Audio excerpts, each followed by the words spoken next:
Tanker, dumper અને થાર ગાડી વચ્ચે સર્જાયેલા ત્રિપલ અકસ્માતના દ્રશ્યો સાણંદના વિરોચનગર પાટિયા પાસેના છે, જ્યાં અકસ્માત બાદ કપચી ભરેલ ડમ્પર થાર ગાડી પર પલટી મારી ગયું હતું અને ત્યારબાદ વાહનોમાં એકાએક આગ ફાટી નીકળી હતી.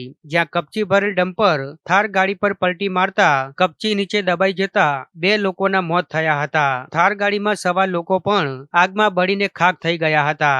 અકસ્માત બાદ વાહનોમાં આગ લાગતા હાઈવે પર ભારે ટ્રાફિક જામ સર્જાયો હતો.